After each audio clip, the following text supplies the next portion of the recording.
and the crime and the gangs and the drugs that have stolen too many lives and robbed our country of so much unrealized potential. This American carnage stops right here and stops right now.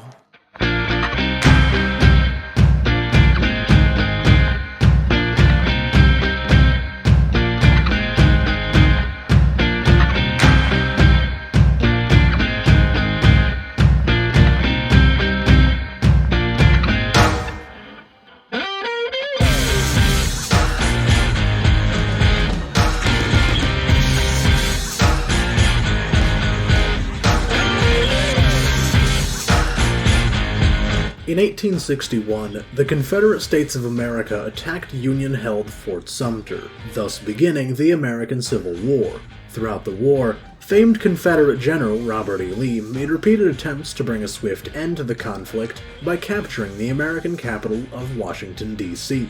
His attempts were thwarted time and time again, until in 1865, his army was surrounded and cut off from supply at Appomattox Courthouse, Virginia, marking the effective end of the Civil War. The Confederacy is rightly remembered as a traitorous state created by slavers to protect and expand slavery, and their defeat is praised by most patriotic Americans as a victory for liberty and democracy. Despite his brilliant tactical mind and the many times where he came close, Lee could never raise the Confederate flag in Washington. But on January 6th of this year, rioters who broke into the US Capitol building did just that. Let no one say, as I've seen an increasing amount of people saying, that the Capitol riots of that day were merely a few hundred rowdy protesters who broke into the building and had a somewhat violent frat party. I would urge those people to explain the armed and armored men carrying loads of zip ties. For those of you who don't know, zip ties are commonly used by police for mass arrests, and those men with zip ties all made a beeline for the two houses of Congress, which, by that time, were mercifully evacuated. I think you can fill in the blanks. I would also urge those people to explain the chant of "Hang Mike Pence" while a gallows was erected outside the Capitol. These people were out for blood. This was an insurrection, an attack on what French President Emmanuel Macron accurately described as the secular temple of American democracy, to forestall the certification of a democratic election. For anyone in doubt, this was absolutely incited by Donald Trump. Over the past 3 months, he has stoked completely baseless claims of election fraud, which seem to find their only scraps of evidence in sketchy Twitter videos. He and his lawyers have, on top of losing every single one of their court cases, demonized the Democrats and propagated ridiculous conspiracy theories of dead people voting and Venezuelan voting machines. Their star witness came to court drunk, and displayed about as much coherence as can be expected from someone who shows up at court drunk. Then we have the events directly leading up to the riots. From his podium, Trump riled up the crowd, saying that, "We will never give up, we will never concede, it doesn't happen. We're going to walk down to the Capitol, and we're going to cheer on our brave senators and congressmen and women, and we're probably not going to be cheering so much for some of them, because you'll never take back our country with weakness. You have to show strength, and you have to be strong." Meanwhile, his lawyer, Rudy Giuliani, said, "And if we're wrong, we will be made fools of. But if we're right, a lot of them will go to jail. So, let's have trial by combat." If that isn't incitement, I don't know what is. As the riots ensued, Trump refused to send in the National Guard, which I for one find incredibly ironic. Trump was more than willing to use military force to clear out peaceful protesters from Lafayette Square back in June of last year so he could get a photo op. But when his supporters attack the Capitol, he hesitates. Instead, he put out a short video condemning the violence, while simultaneously reiterating the false claims of election fraud that caused said violence in the first place.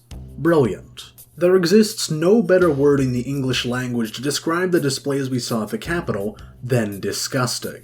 That someone who dares to call themselves an American patriot would proudly fly the flag of everything that America stands against is disgusting. That Trump protesters would lower the American flag and replace it with a Trump flag, literally putting party over country, is disgusting. It is not patriotism. Theodore Roosevelt once said that patriotism means to stand by the country. It does not mean to stand by the president. And yet, the people who stormed the Capitol and who were willing to put Trump over democracy did just that. They are no patriots. They are traitors, not only to the flag, which they so commonly wrap themselves in, but to the Republic and the ideals for which it stands. Last year, I released a video discussing the nature of populism and how Trump harnesses it to the detriment of liberal democracy. I warned that while claiming to herald its highest ideals, populism is in truth a degraded and illiberal form of democracy that seeks to remove all institutional barriers separating a populist leader from the people that they claim to represent. I also warned that the Trumpist movement is a cult of personality, which, if forced to make the choice, would choose Trump over the Republic. Unfortunately, I was absolutely correct. The attack on the Capitol has definitively proven that populism is inherently destructive to republics, because it will only uphold the Republican system for as long as it is beneficial to the populist movement in question.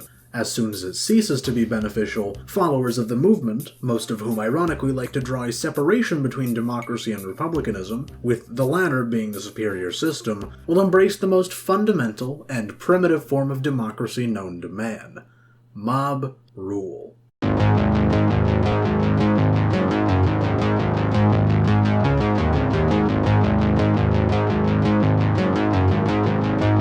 The Roman philosopher Polybius once conceptualized a system of historical repetition by which certain forms of government replaced one another in a cyclical pattern that he called anacyclosis, or the cycle of political revolution.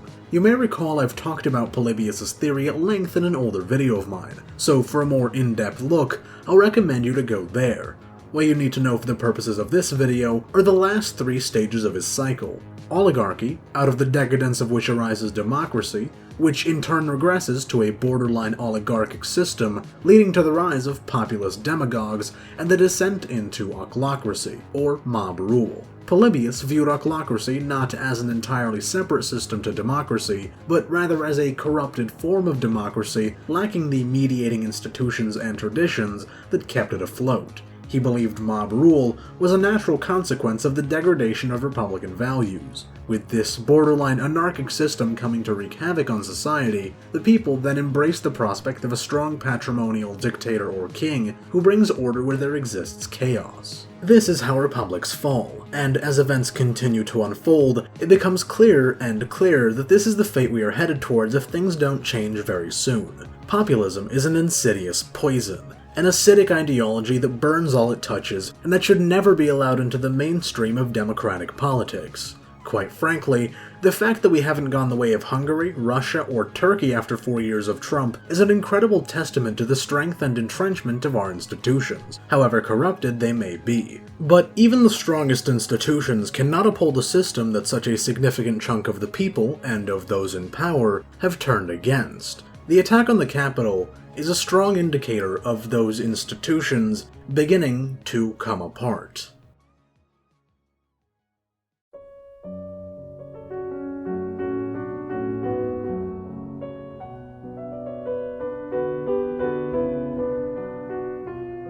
In the latter half of this video, I want to discuss some of the backlash that resulted from these riots. Firstly, let's talk about Trump's Twitter, Facebook, and other social media bans. Now, you may expect someone as thoroughly anti-Trump as me to wholeheartedly support these bans and the wider social media purge that these platforms instated as a result of the insurrection. But it isn't quite so simple. I view this issue on 3 levels: the personal, the legal, and the principle.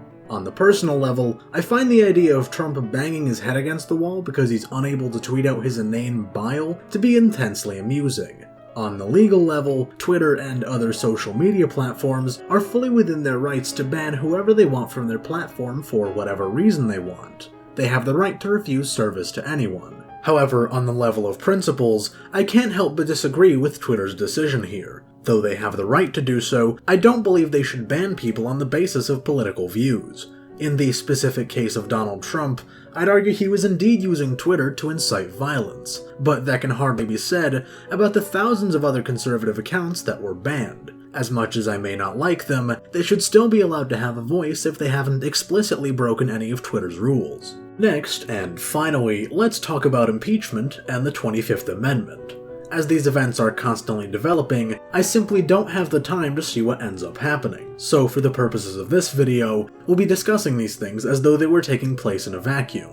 First, the 25th Amendment, and specifically Sections 3 and 4. Section 3 of the 25th Amendment exists so that a president who becomes unable to fulfill his duties can hand over the office to the vice president for as long as necessary. This has been invoked 3 times, once with Ronald Reagan and twice with George W. Bush, all of which were for medical procedures wherein the president underwent anesthesia. Section 4 exists for the eventuality that a president may be incapacitated in such a way that he's unable to invoke Section 3. In such a situation, the vice president and a majority of the cabinet would invoke Section 4, transferring the office of the president over to the vice president for as long as necessary. And that's where we run into our problem. Those calling to invoke the 25th Amendment want to use it for exclusively political purposes, rather than the medical emergencies it was intended for. No matter how much of a megalomaniac or a wannabe dictator he may be, Trump isn't mentally or physically incapacitated, or at least not in such a manner, the use of the 25th Amendment is warranted. But there is another, much more legitimate way to get him out of office, which I fully support: impeachment. I was, and still am, quite skeptical of his first impeachment, which is evidenced by this terrible old video of mine, which I would only advise you to watch at your own peril. In short, though, I was skeptical because it seemed to me at the time that the impeachment was less due to him committing some actual offense, and more due to the Democrats' burning hatred of him. I still hold some of that skepticism, albeit far less given the events of the past few months. But however skeptical I may have been of his first impeachment, the insurrection at the Capitol is absolutely impeachable, and he absolutely should be impeached. As we went over earlier, he did incite this, and seemingly with intent. According to Senator Ben Sasse on Hugh Hewitt's program, Trump wanted this to happen. As this was unfolding on television, Donald Trump was walking around the White House, confused about why other people on his team weren't as excited as he was, as you had rioters pushing against Capitol Police trying to get into the building. As it was happening, he was delighted. Not only did he incite this, but he did so with purpose. If this is not impeachable, I truly don't know what is. Well, except maybe one thing. Let's talk about the Georgia phone call. In his desperation, Trump went so far as to call the Secretary of State of Georgia, Brad Raffensperger, and ask him to, quote, find 11,780 Trump votes, which just so happens to be the exact number of votes that he would need to win that state.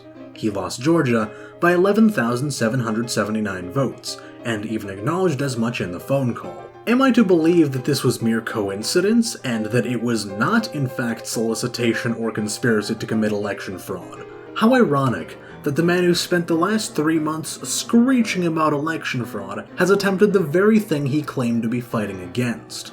Between this and possibly inciting an insurrection, there are undeniably solid grounds for impeachment. All in all, Trump will be remembered as the worst president in American history, at least so far. Until this month, I believe that Woodrow Wilson was our nation's worst president ever. He created the modern doctrine of American interventionism. He soured relations with Imperial Japan, he instituted federal segregation, and he was one of the leading figures in the creation of lost cause revisionism. But with everything that's happened in the last few weeks, Trump has beaten him by leaps and bounds, easily taking the title of America's worst president. Through his complete incompetence in foreign policy, he's tarnished our relationships with our allies, given China 4 years essentially unhindered by the West, and begun foreign conflicts that will plague us for years.